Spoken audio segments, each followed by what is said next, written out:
C'est tellement abject comme conséquence du lavage de cerveau que les Noirs, les Africains et les Noirs en général ont subi depuis plusieurs siècles maintenant, que rendu au XXIe siècle, ce n'est juste plus tolérable d'entendre des gens prononcer cette phrase vide de sens, qui n'a de fondement que le mensonge, la propagande de l'impérialisme occidental. Donc, il est important, et merci de remettre ce sujet au centre de l'actualité, parce que certains vont vous dire non, ce n'est plus le moment de parler de ça, on a dépassé ça. Non, on n'a pas dépassé ça. Quand vous entendez des gens de toutes les couches sociales, de tous les domaines d'activité, de tous les niveaux de compétences, vous prononcez cette phrase, vous dire, la main sur le cœur, le blanc est fort, parce qu'il aurait tout créé, parce qu'il verrait toutes les commodités du monde actuel, du monde moderne, la clim, les véhicules, les avions et tout ce que vous voulez. Et il dit, ah vraiment, le blanc est fort. Et comme vous, j'ai passé mon temps à entendre ça, on continue d'entendre ça, y compris de personnes qui sont supposées être instruites, des personnes prétendument intellectuelles. Mais on ne peut pas se réclamer intellectuel quand on ne se souvient pas que l'Afrique, les Africains, sont les dépositaires de la connaissance originelle, depuis toujours. Et ça, ce ne sont pas des farces, ce n'est pas juste du chauvinisme. C'est factuel et c'est acté de façon historique. Donc, entendre encore aujourd'hui des Africains, des Noirs, s'extasier, se soumettre à la propagande mensongère d'une certaine supposée suprématie blanche, c'est juste intolérable. Et il est bon qu'on le dénonce et qu'on restitue, qu'on restaure la vérité historique pour rappeler aux Africains, en particulier au monde en général, à l'humanité en général, qu'il n'y a pas à se fasciner d'un peuple qui pourtant a tout pillé chez vous en vous esclavagisant, en vous colonisant, en maltraitant vos ancêtres, et que ce soit ces mêmes bourreaux qu'aujourd'hui vous vénérez. Ce n'est juste pas possible. Ce n'est justement pas possible. Paul est là, il faut quand même dire à nos téléspectateurs que de la chaise sur laquelle nous sommes assis, en passant par la caméra et surtout en passant par une porte ouverte, un ascenseur, des escaliers, on va même aller dire le lavabo, la climatisation, les freins de véhicule, tout ça, ce sont les Noirs qui sont à l'origine de tout cela. Mais qu'est-ce qui peut bien pousser aujourd'hui des Africains à croire que le blanc est fort? Alors, tout part, comme on l'a dit, d'un lavage de cerveau profond, savamment pensé, organisé, planifié. Oui. Écoutez, ce n'est pas le fruit du hasard. C'est-à-dire, quand vous avez pour programme de piller un peuple de façon intellectuelle, de façon économique, de façon, dans tous les sens du terme, dans tous les secteurs de la vie sociétale, quand vous avez eu une programmation du pillage d'un peuple, systématiquement et de façon systématique et de façon systémique, vous vous organisez en conséquence, de telle sorte que justement ce peuple reste dans l'ignorance. Parce que la peur du prédateur, c'est quoi? La peur de l'oppresseur, c'est quoi? C'est que vous finissiez par vous rendre compte de la supercherie à l'échelle planétaire et que justement le retour de bâton se fasse savoir.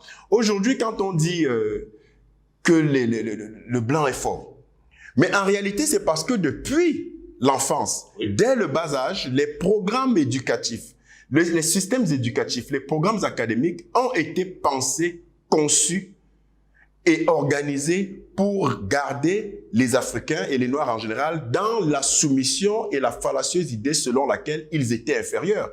On va vous apprendre que Christophe Colomb a découvert l'Amérique. On va vous apprendre que en 1969, les Américains par Neil Armstrong sont allés sur la Lune, alors que ça s'est fait dans un studio de Hollywood avec toutes les erreurs qu'on a pu relever.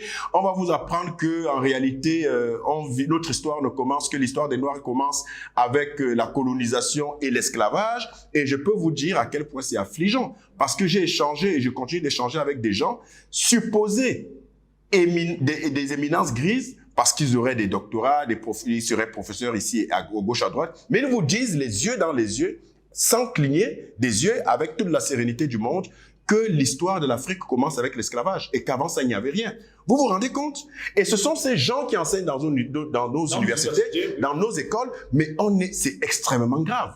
C'est extrêmement grave. C'est pour ça que ce sujet est plus que jamais d'actualité, puisque l'Afrique qui est tenue de se libérer du joug de l'oppresseur de façon définitive, avec tout ce qui se passe aujourd'hui dans le monde, au Mali, au Burkina Faso et partout dans le monde, avec des dirigeants qui prennent leurs responsabilités de plus en plus, même de façon subtile, pour justement en découdre avec cette hégémonie impérialiste occidentale, on se rend compte qu'il y a encore de grosses poches de résistance parce que les gens restent encore dans cette aliénation culturelle, spirituelle, économique, qui fait qu'on continue de se dévaloriser et de valoriser et d'encenser en fait le prédateur. Ce n'est juste plus possible. Donc tout se passe à partir des systèmes éducatifs où on inculque de façon vicieuse, pernicieuse aux enfants que en réalité tout ce qu'ils sont, ils ne le sont que grâce à l'Occident. Mais regardez les conséquences.